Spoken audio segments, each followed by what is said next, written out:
Dramatic video tonight of an accused drunk driver slamming into the back of a Winnebago County deputy's squad car.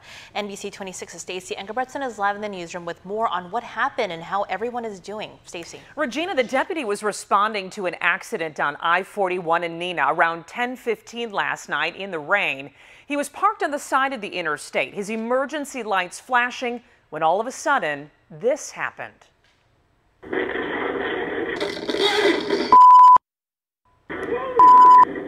Deputies say a 60-year-old man from Neenah slammed into the back of the squad car, causing it to smash into the car parked in front of the cruiser. The man also hit another car as he spun into traffic. He's now facing his 4th OWI offense. The sheriff's office says it's just another reminder of the dangers of the job. You know, we do what we're going to do no matter what the weather is and no matter what the circumstances are. We're going to respond no matter what that takes. And, you know, we just hope that it doesn't happen again, and we hope when it happens again, it's not severe. The deputy, the suspected drunk driver, and 2 18-year-old girls all suffered minor injuries. A 19-year-old Greenville man also involved was not hurt.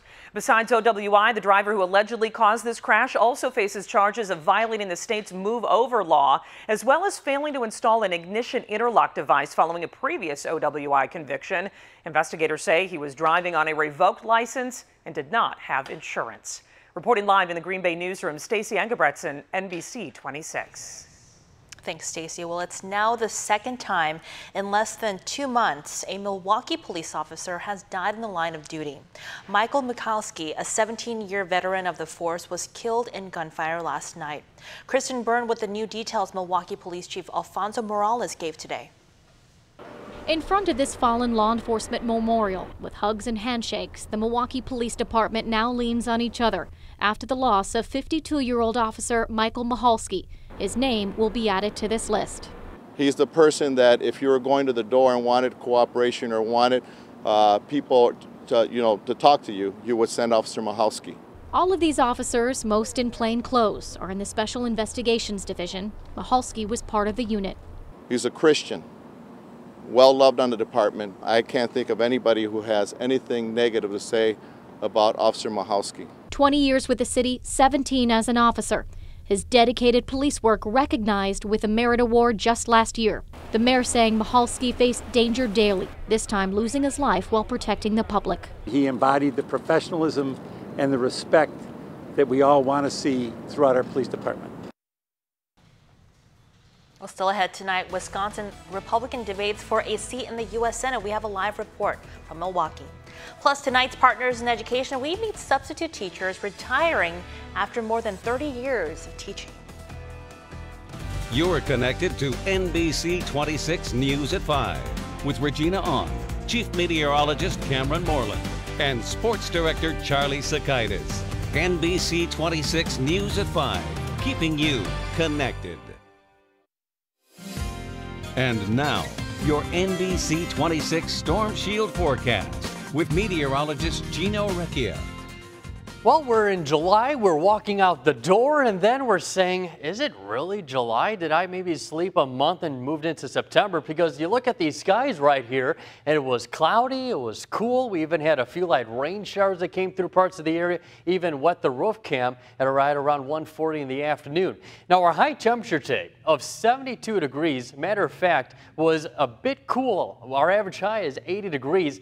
Our average high of 72 is supposed to occur on September 10th. So yes, a little bit ahead of schedule. Last time we saw a temperature that cool was over a month ago, 35 to be exact, happened on June 21st, of 72 degrees. Right now, we are in the lower to mid 70s for a chunk of us, but in Antigo it is 66 right now, 71 in Sister Babe, and also in Manitowoc, 70 in Oshkosh. We got winds coming in right now out of the west between 10 to 20 miles per hour, so a little breezy. Remember yesterday we had winds coming in out of the south. Now the cold front came through and we got cool air behind it. Also, a matter of fact, a few light rain showers behind that frontal system. A few popcorn cumulus clouds have developed into a few showers and actually even a couple thunderstorms near Escanaba, where they have a few thunderbolts showing up on radar. But for the most of us, especially the southern part of the state, they are dry. Now, the reason why we're seeing all of this, here's a low pressure system moving out of the area, but we still have a little bit of an influence from that storm system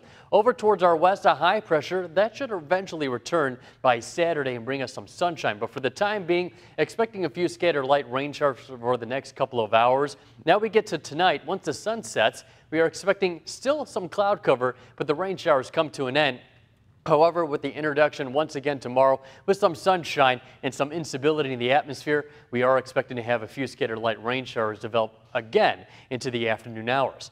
For tonight, cooling down to an overnight low of 57 with a mix of cloud cover, partly to mostly cloudy skies, northwest winds 5 to 10 miles per hour. For tomorrow, warming up to 74 degrees, starting dry, but then once again, a few scattered rain showers will develop later on in the afternoon and also a little breezy as well. Temperatures get back up near seasonable, 77 on Saturday, 80 on Sunday, but we do have a shot of some showers and thunderstorms Sunday, carrying over into Monday, dry on Tuesday, and then another chance of some storms on Wednesday. So a little bit of a cool pattern, but at least we're not dealing with the hot, humid weather. We can save on the air condition, get that fresh air. And at least we're seeing those 70s and 80s, and it's not dipping down to, 60s or something. Yeah, like that. we can That'd wait be a little bad. bit before that happens. All right, thanks, Gina, for that. Well, coming up, we have a preview before the Republican debate for U.S. Senate. We'll take a live report. Tonight, Wisconsin's race for the U.S. Senate goes to Milwaukee as Republican candidates come together for a debate at UWM's Main Stage Theater. NBC 26's Matt Jarko is covering the debate tonight and is live in Milwaukee with the latest. Matt. Regina, we are now less than 3 weeks away from Republican voters going to the polls and deciding who will challenge Democrat Tammy Baldwin in Wisconsin's race for Senate. Now, tonight, all 5 of those challengers will take the stage behind me here, but for the first hour, the 2 leading candidates will go head-to-head. Now, a new Marquette University law poll shows a close race right now between businessman Kevin Nicholson and State Senator Leah Vukmir. However, the poll shows 30% of Republicans, nearly a third, are still undecided. So tonight, a chance for these candidates to try and make an impression with those voters and boost their own polling numbers. After Nicholson and Vukmir have the stage for an hour, the 3 remaining candidates will join them for the final 30 minutes. Charles Barman, Griffin Jones, and George Lucia are also vying to win this Republican primary. Now, tonight's debate just less than an hour away. The audience expected to start filing in here soon as they take on and look at all 5 of these candidates as Republicans start to make their choice for who will challenge Tammy Baldwin. In Milwaukee, Matt Jarko, NBC 26. And that'll be here on NBC 26. Thanks, Matt, for that. Well, coming up tonight's Partners in Education, we meet a retired couple who has dedicated their entire life to teaching our youth.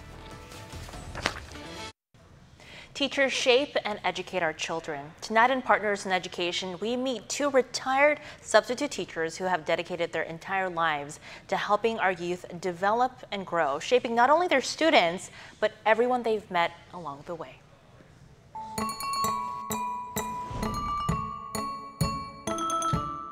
We really don't talk that much. You give you an order. And this is Jack and Sue Whitmore, married for 63 years, and they're still lovebirds. Natives of Pittsburgh, they've lived and worked all over the country. But along with their love for each other, the other passion the 2 share is their love for teaching. I subbed for a while in Southborough and Westborough, Northborough, Massachusetts, and then taught first grade for several years in Southborough.